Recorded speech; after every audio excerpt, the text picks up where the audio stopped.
So you're still wondering why after the misunderstanding you had with your partner or with your spouse, even with your ex, things now went back to the way it was. And after you should tell yourself that I actually apologize to this man. I actually apologize to this lady. So why is she still acting a certain kind of way? I'll tell you why. It is because words once spoken cannot be taken back. Cannot be taken back. Give for example, maybe during a hot misunderstanding, you told your husband that it's actually a vegetable. Yeah, you know what vegetable means, right? Something that is very weak. Yes, that's the word. That's the word we use for weak. You've called the man in your life, you've called your husband a vegetable. Yeah. So after the quarrel and everything, you now realize and go back and apologize to him. That apology is not going to just take away that word you used for him away. He's not going to take it away. Yes, it's good to apologize, to own up to your mistakes. But the thing is, the apology would maybe start a healing process. But sometimes, some people, when they are wounded like that, they can never go back to the way they used to be. Or maybe during arguments, you called your wife a prostitute. The wife that you use your money to go and pay her bride price. Someone that you saw, you fell in love with. Or, even if they actually ask you to marry her, maybe your parents ask you to marry her. Either way, you're married or married. Call her a slut, a prostitute. So after everything, you realize and you go back to tell her you are sorry. What do you think? That the sorry actually fixes what you actually called her? No, it doesn't. So this is what has bettered our topic today. Healthy boundaries in relationship. What are boundaries? You can say boundaries are guidelines or limits that you put in place to enable people treat you in a particular way and how you respond to it. Relationship, I will always say, is not for just one person. The state of being connected. In other words, it has to take two people to connect. Yes. Sometimes it takes you to have a relationship with yourself. So in other words, what they're trying to tell you that you have to be more connected with yourself. You're in a relationship with somebody else, it's seeing the state of how you are connected. And you have to be guided. They always say that it takes two to tango, it takes two to work for a relationship to be able to turn out fine. Mind you, if people you don't care about use words on you, you just actually let it go. Sometimes you don't even think about it twice. But have you ever realized that the people you love, if they tell you words that are hurtful, that thing might take, oh God, more than a long time for you to hear from it. Let alone your spouse, or let alone you person you're in a relationship insult you. It takes time for you to hear from it.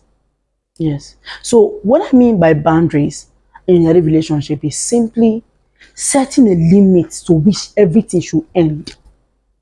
That a limit you cannot cross, no matter the kind of argument you are having with your partner. You people don't cross that limit. Because now you have realized that once words are spoken out, they don't come back. You're having an argument with your spouse, and the next thing you're telling her is that, are you even sure the child she's carrying is your own? That is a woman that you know at the back of your heart that it is just you in her life, and look at what you're telling her. Then after everything, now go back and tell her sorry. That word you just uttered to her can actually drastically change the state of a relationship, and you'll be surprised. You know what they always say? A happy wife is a happy life. Now, what are some of the boundaries we can set? Some of the rules we can put in place so that people don't cross it, to continue to keep your relationship in a good space. Number one, don't abuse yourselves, no matter the heated argument. Don't start saying in the argument, you're a fool, you're a disgrace, you're an harlot, I shouldn't have listened when they asked me to marry you. You're a vegetable. No, don't use those kind of words. Remember, most times, you people will settle. But those words, you can't take it back. When people are angry, that's when they tend to say their mind. Yes. So you people can sit down and tell yourselves that in this relationship, I'm talking to the young single people too, and even those in marriage. Even if you've been doing this wrong before now, the good thing about it is that you can start from today, you can start from now.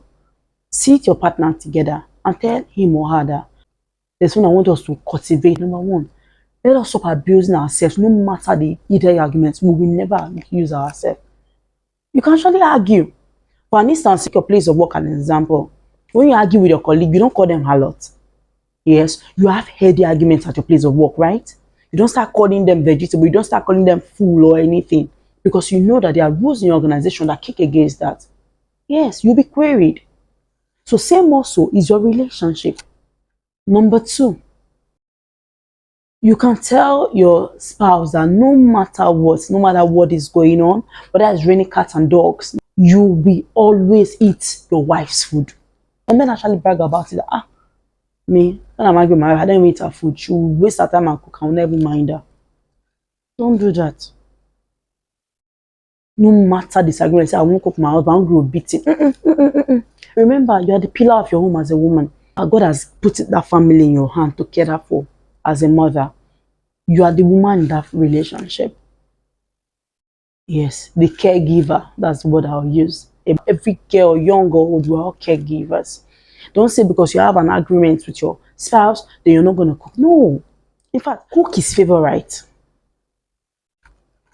Use all the, all the meats, all the nice parts.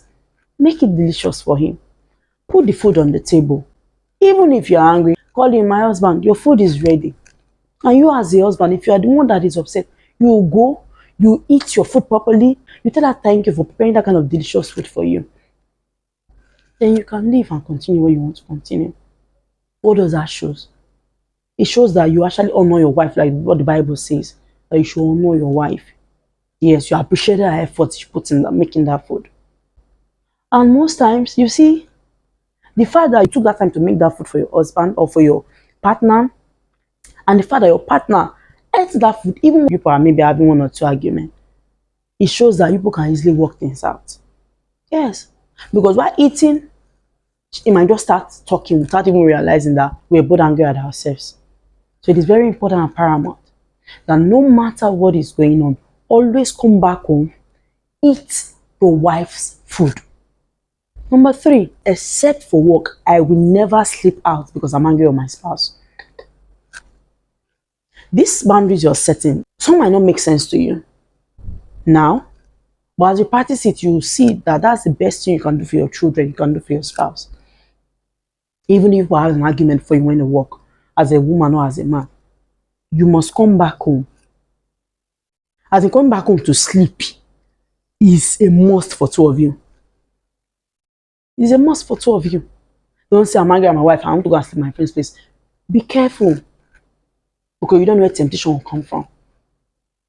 I'm going to hang out with my friends. Those ones, all of you go to a club. For example, you go to a club or you go out, you meet other people, and before you start seeing, yes, when you're really, really angry at somebody, at that point you'll be like, I can do anything, it doesn't concern me. I don't care if it hurts her or if it's hurting. And you end up doing what you now really, really regret, but you can't actually take it back. So come back home. Remember, when you keep meeting yourselves, you go to the kitchen, you walk into the kitchen and you see your wife there. You go to this and you walk and you see your partner there. It's easier to start actually mending the issues that you have between two of you. Another boundary you set is, no matter what is going on between ourselves, we will never sleep in different beds. It's called a matrimonial bed for a reason. Yes, even the Bible refers to it as a matrimonial bed. No matter what, that bed, both of you should always sleep on it. And that boundary you can try and set in your relationship is, we will always try our best to put our ego behind us and settle our arguments before we go to bed. If you can do that, God is definitely proud of you. God will be proud of you. Therefore means you are following that part of the Bible that says that sun should not set on you and your partner's argument. So argue all you want. Remember, every argument, because these are things that we can't avoid. If you look at the couples that are hot today, they will tell you that yes, they had up and down, it was rough, it was this. They stayed together because their love was more bigger than their ego. So you tell your partner that we'll try our best to resolve anything we're having between us before we go to bed. That way, nobody owes grudges for anybody. Nobody. If something is going wrong, you tell your spouse. This is it. This is it. Okay? So that's what I have for us today about healthy boundaries relationship. If you have stayed till now, I want to say thank you so much. Thank you for 50 subscribers. Thank you for always watching our videos. Like what we always say, here on this channel we make value-based content that if you follow by the grace of God, your home will be impacted, your relationship will be impacted positively. So, thank you so much for watching this episode of Healthy Boundaries in Relationship. We hope and pray that as you practice these tips, God Almighty will put His hand in your life, His hand in your relationship, His hand in your home, and make everything better. Until I come your way next time, I see you, May Blena. Please, if you have not hit on the subscribe button, please do so.